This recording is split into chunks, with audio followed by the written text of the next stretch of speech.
Hello viewers, welcome to filmi craft. நான் உங்கள் அருண். இந்த எபிசோடில் நம்ம பார்க்க போகிற படம் 2024 ஒரு ஃப்ரெஞ்ச் ஹாரர் ஆக்ஷன் படமாக வெளியான அண்டர் பாரிஸ். இப்போது இந்த படத்துடைய கதை என்ன அப்படிங்கிறத லைட்டாக இங்கே நம்ம பார்த்துடலாம். படத்தில் நம்ம கதாநாயகியுடைய பேர் சோஃபியா. இவங்க படத்துடைய ஆரம்பத்திலேயே நார்த் பெசிபிக் ஓஷனில் ஒரு குரூப் ஆஃப் சயின்டிஸ்ட் எல்லோரும் ஒரு போட்டில் போகிறாங்க. நம்ம கதாநாயகி ஒருத்தர் வச்சுக்கோங்களேன், இவங்களும் சேர்ந்து தான் போகிறாங்க. அங்கே போய் சுறாமீன்களை பற்றி ஒரு ஆராய்ச்சியில் ஒரு ரிசர்ச் ஸ்டடியில் இந்த டீமு ஈடுபடுது. இதில் குறிப்பாக லிலித் அப்படின்னு சொல்லி ஒரு சுறாமீன் ஒன்று இருக்குது. அதைத்தான் இவங்க ஸ்டடி பண்ணிக்கிட்டு இருக்காங்க. நம்ம கதாநாயகியும் இன்னொரு பொண்ணு போட்டில் இருக்க போக 3 பேர் கடலுக்குள்ளே இறங்குறாங்க. இதில் திடீர்னு ஒரு சுறாமீன் ஒன்று வருது. ஆனால் அந்த சுறாமீன் மினிமம் எப்படி 7 மீட்டர் இருக்குங்க அப்படிங்கிறது இவங்களுடைய கூற்று. ஆனால் விஷயம் என்னென்னா, ஏங்க இப்போ தானே 2-3 மாதத்துக்கு முன்னாடி அதை 2 மீட்டரில் பார்த்தோம். எப்படி இவ்வளவு ஷார்ட் ஸ்பேன் ஆஃப் டைமுக்குள்ளேயே அது இவ்வளவு நீளமாக வளர முடியும்?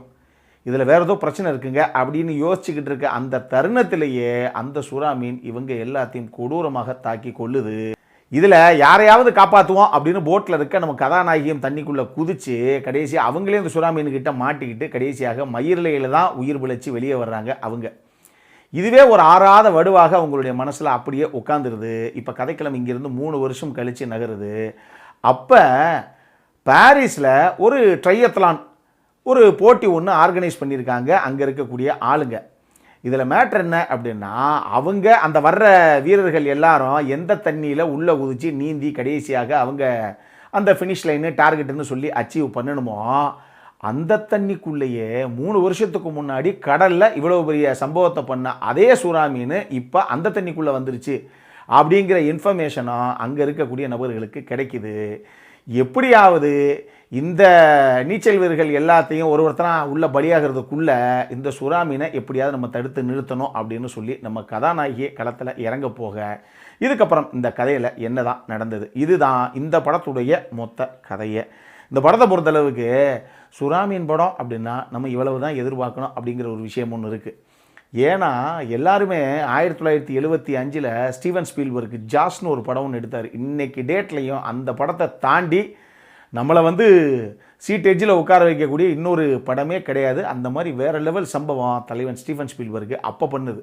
அதுக்கப்புறம் அப்படி ஒரு சம்பவமே பெருசாக வரலன்னு வச்சுக்கோங்களேன். இருந்தாலுமே எனக்கு இந்த சுறாமீன்கள் ஷார்க்ஸ் பற்றின அதை ஹேண்டில் பண்ண படங்கள் அப்படின்னு பார்க்கும்போது 2016 பிளேக் லைவ்லியுடைய படம் ஒன்று வந்தது, த ஷாலோஸ்னு. அந்த படம் ஏற்கனவே நம்ம விமர்சனம் பண்ண படம் தான்.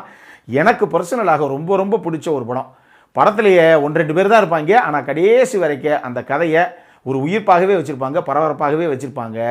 அந்த படம் நம்ம விமர்சனம் பண்ண படம் தான். பார்க்கணும்னா அந்த படத்தையுமே கூட பாருங்கள், அது சூப்பரான ஒரு படம். இந்த படத்தை பொறுத்தளவுக்கு நான் சொன்ன மாதிரி ஒரு சுறாமீன் கதை, அதை எந்த அளவுக்கு ஹேண்டில் பண்ண முடியுமோ அந்த அளவுக்கு பரபரப்புகள் எல்லாமே இந்த கதையில் கொடுத்து தான் ஹேண்டில் பண்ணியிருக்காங்க. பட் எனக்கு இந்த படத்தை டெக்னிக்கலி இன்னும் கொஞ்சம் ஸ்ட்ராங்காகவே கொண்டு வந்திருக்கலாமோங்கிற ஒரு ஃபீல் தான். ஏன்னா அந்த அண்டர் வாட்டர் சீக்வன்ஸில் ஒரு சில இடங்களில் அந்த சுறாமீன் ஒரு சில நபர்களை தாக்குது, இல்லை கூட்டமாக பல பேர்த்தை தாக்குது அப்படின்னு வச்சுக்கோங்களேன். அந்த சீக்வன்ஸில் ஒரு சில சீன்ஸ் எல்லாம் ரொம்பவே பிசிறடித்த மாதிரி ஒரு ஃபீலு. சிஜிஐ விஎஃப்எக்ஸ் எல்லாம் it's not up to the மார்க்குன்னு தான் நான் சொல்லுவேன். அதை கொஞ்சம் பெட்டராக பண்ணியிருந்தாங்க அப்படின்னா இன்னுமே பெரிய லெவலில் ஒரு கூஸ் பம்ப் அந்த படம் கொடுத்துருக்குமோ அப்படிங்கிற மாதிரி எனக்கு பர்சனலாக ஒரு ஃபீலு. ஆனால் இந்த படம் பார்க்கலாமா வேணாமா அப்படின்னு கேட்டிங்கன்னா, பார்க்குறவங்க தாராளமாக பார்க்கலாம். அதுக்கு முக்கியமான காரணம் 2 இருக்குது. ஒன்று, அடல்காரண்டை பொறுத்தளவுக்கு இந்த படத்தில் அப்படி எதுவுமே கிடையாது. தாராளமாக ஃபேமிலியோடு உட்காந்து பார்க்கக்கூடிய படம் தான். 2வது சமாச்சாரம், இந்த படம் தமிழ் டப்பிங்கில் அவைலபிளாக இருக்குது. அப்புறம் என்ன, பொழுது போலன்னா தாராளமாக நீங்கள் இந்த படத்தை பார்க்கலாம். அந்தளவுக்கு ஒரு டீசெண்டான வாட்ச் தான் இந்த படம். இதே மாதிரி இன்னொரு வீடியோவோட அடுத்த முறை உங்களை சந்திக்கிற வரைக்கும் இட்ஸ் அருண் சைனிங் ஆஃப்.